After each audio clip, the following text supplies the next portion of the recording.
El 12 de agosto del año 2005, la tierra se abrió como si recordara algo antiguo. Las casas cayeron, los gritos se mezclaron con el viento. Y entre el polvo, 4 niños quedaron de pie, mirando un mundo que ya no era suyo. El silencio después del desastre tiene un peso invisible. No hay adultos, ni mapas, ni promesas, solo el eco de una voz. Hay agua, más allá del desierto. Sus nombres eran Luz, Benjamín, Tomás y la pequeña Sara. Llevaban una manta, una botella vacía y un cuaderno donde contaban los días. El polvo se convirtió en su sombra. Caminaron 3 días siguiendo las vías muertas del tren. El hambre se volvió compañera. El cansancio, una segunda piel. La infancia aprende rápido cuando el mundo deja de cuidar. Frente a ellos, la montaña respiraba, y por un instante creyeron oír las voces de quienes amaron, pero solo era el viento, recordándoles que aún vivían.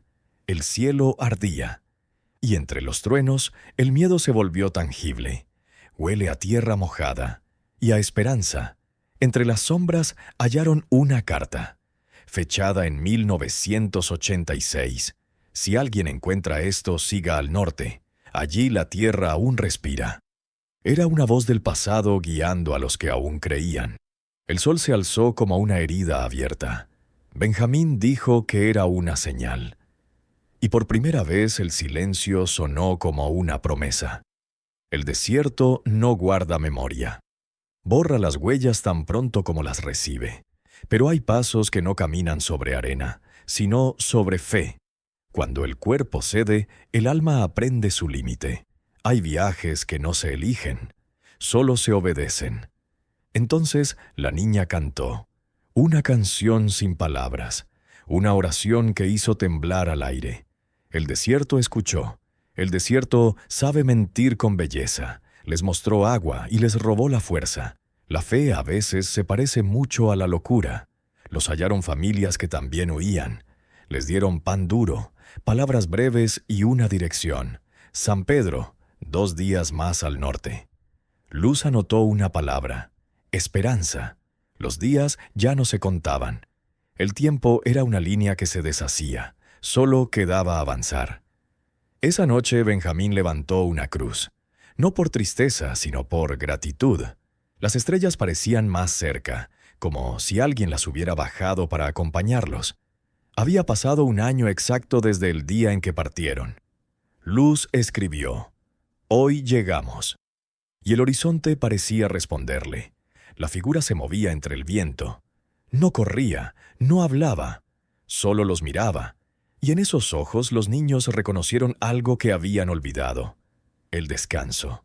No era un fantasma. Era carne y polvo, como ellos. Una mujer que decía haberlos visto en sueños. Una pastora que cuidaba cabras en las quebradas del norte. El milagro no fue encontrar agua. Fue descubrir que el agua aún podía tener sabor. Sabor a vida, a memoria, a hogar. Esa noche la mujer les habló de un pueblo más al norte, donde los sobrevivientes se habían reunido tras el gran terremoto. Les habló de esperanza, pero con una voz que temblaba. Luz comprendió que su cuaderno no era solo un diario. Era un mapa del alma. Cada palabra escrita había sido un paso. Cada paso, una oración. El desierto no era su enemigo, era su maestro. Les enseñó a escuchar el silencio, a entender que el vacío también habla.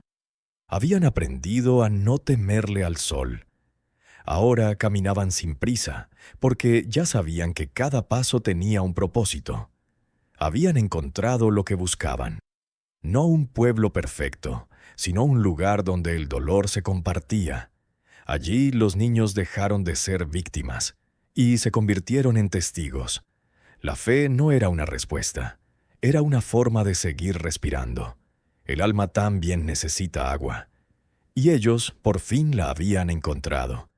El 12 de agosto del 2005 la tierra tembló. Hoy, 12 de agosto del 2006, nuestros corazones dejaron de hacerlo. El viaje terminó donde el cielo toca la tierra.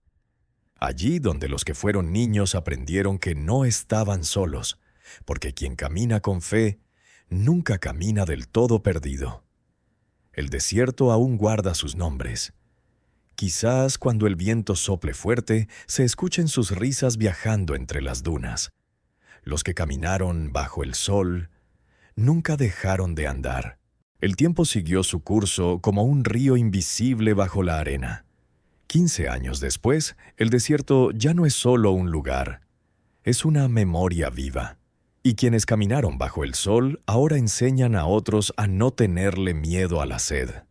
Luz se convirtió en maestra. Su voz calma y firme enseña historia, pero también esperanza. A veces les dice a sus alumnos, caminar no es huir, es creer que hay algo al final. Benjamín nunca volvió al pueblo. Se quedó entre las montañas, donde dice que puede escuchar las voces del viento. Guía a otros, pero aún busca algo que no sabe nombrar. Tomás no habla mucho. El viaje le dejó cicatrices que no se ven. Cada vez que el motor de un auto arranca, cierra los ojos, como si esperara oír la voz de Sara. Sara no llegó al pueblo. Su canción quedó suspendida en la memoria de quienes la amaron. Dicen que cuando el viento sopla hacia el este, su voz vuelve a escucharse. Hay canciones que no mueren, solo cambian de forma. El viento del norte lleva su voz como un rezo, recordando a los hombres que la fe también se hereda. La carta decía, el agua no se encuentra, se revela a quienes tienen sed del alma. Luz la guarda aún, como quien guarda una promesa cumplida. Y entonces, un año el milagro ocurrió. El desierto floreció. Donde antes hubo muerte, brotó vida. Como si la tierra recordara los pasos de aquellos niños. Después de tantos años, el camino los reunió otra vez, no para buscar, sino para agradecer. La fe no siempre salva, pero da sentido a los pasos, y a veces eso basta para seguir. En cada atardecer el viento del norte vuelve a soplar, y con él una voz, esa voz que los guió, que los sostuvo, que nunca dejó de acompañarlos. Dicen que el desierto olvida, pero no es verdad. Cada grano de arena guarda una historia, y cada historia una huella. Ellos caminaron bajo el sol, y el mundo siguió caminando con ellos. El cuerpo no distingue entre el cansancio y la esperanza. Solo sabe avanzar. Han dejado atrás el miedo, la noche, el hambre. Ya no caminan para huir, sino para recordar por qué siguen vivos. En cada piedra ven un rostro. En cada ráfaga de viento, una voz que los llama por su nombre. El desierto que los había dejado pasar como huéspedes, ahora los pone a prueba. No hay dirección, no hay voz, solo el rugido de la tierra. Pero entre el caos, las manos pequeñas se buscan. Y cuando una encuentra a la otra, el mundo se ordena, aunque sea por un instante. Descansan bajo la sombra de un milagro. No hay pan. No hay agua, pero hay una calma extraña, una paz que solo aparece cuando el cuerpo ha olvidado todo menos el amor. En el silencio del desierto, alguien más ha pasado por aquí. Quizá otros buscaban lo mismo, una promesa, una frontera, una segunda oportunidad. Pero las huellas se desvanecen rápido, como si el tiempo quisiera esconder su secreto. Dicen que debajo del desierto corren ríos dormidos. Los niños no saben de geografía ni milagros, pero saben reconocer una señal. Donde el agua despierta, también despierta la fe. Hay sonidos que no pertenecen al viento, canciones que prometen un final o un comienzo, y ellos corren como si cada latido del corazón los empujara hacia el milagro que tanto esperaron. Nunca imaginaron que la fe también podía doler, que cada paso hacia la salvación exigía un sacrificio silencioso. Pero la luz los llama, como un corazón latiendo al otro lado de la oscuridad. Caminaron 10 días y 10 noches creyendo que el horizonte los salvaría. Pero el horizonte solo les mostró lo que ya llevaban dentro: la esperanza, la fe y el miedo de perderlas. Cuando creyeron haber llegado al fin del camino, descubrieron que aún quedaba otro por recorrer.